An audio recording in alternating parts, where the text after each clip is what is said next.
Before my grandpa joined the Indian Railways, he worked for a few years for the East African Railways. It was during this time that he had this famous encounter with an ostrich. Here is his story in his own words. I was engaged in the laying of a new railway line. I lived in a small township, but my work was some 12 miles away. I had to travel to and from the work site on horseback.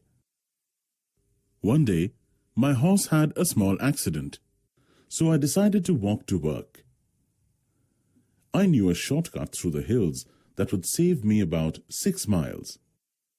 This shortcut went through an ostrich farm or camp, as it was called.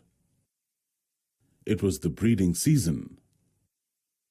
I knew the male birds were very aggressive in breeding season, ready to attack at the slightest provocation, but I also knew that my dog would scare away any bird that might try to attack me. Though it may seem strange, the fact is that even a big ostrich, about 9 feet tall, will run faster than a racehorse at the sight of a small dog. So I felt quite safe in the company of my dog. When I reached the camp, I climbed through the wire fencing and, keeping a good lookout, dodged across the open spaces between the thorn bushes. Now and then I saw a few birds feeding some distance away. I had gone about half a mile from the fencing when my dog spotted a hare. Now, chasing hares was that dog's passion. I tried calling him back, but I knew it was hopeless. I do not know whether it was the dog's bark or my own shouting, but what I was avoiding immediately happened. The ostriches were scared and began darting to and fro. Suddenly, I saw a big male bird emerge from a thicket about 100 yards away. He stood still and stared at me for a few moments. I stared back. Then, expanding his short wings and with his tail erect, he came towards me.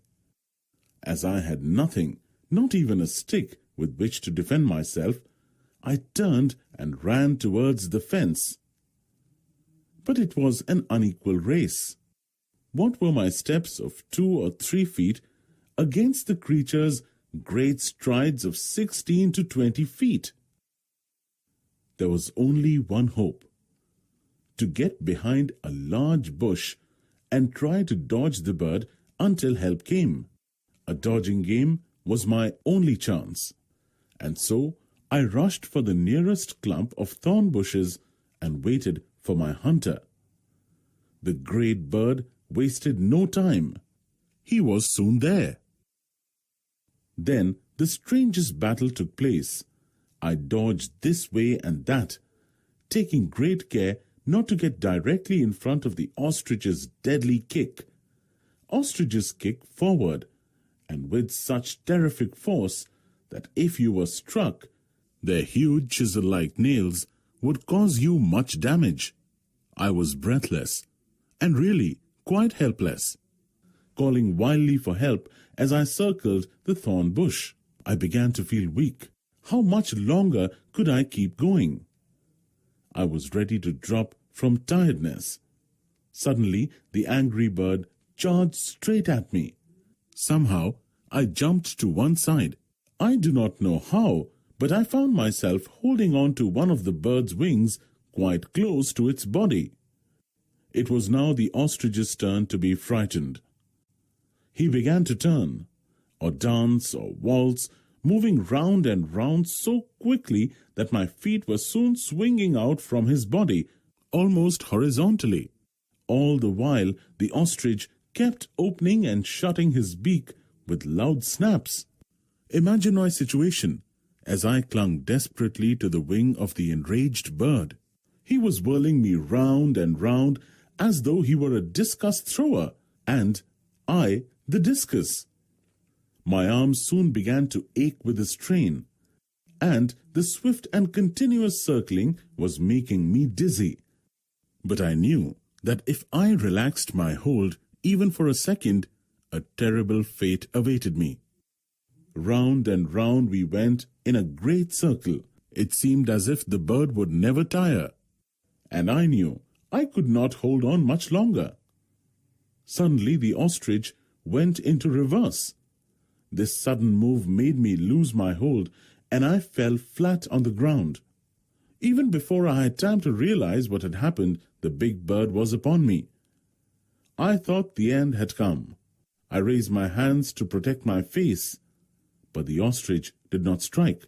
I moved my hands from my face, and there stood the creature with one foot raised, ready to deliver a deadly kick. I could not move. As I watched, frightened, the ostrich turned his head sharply to the left.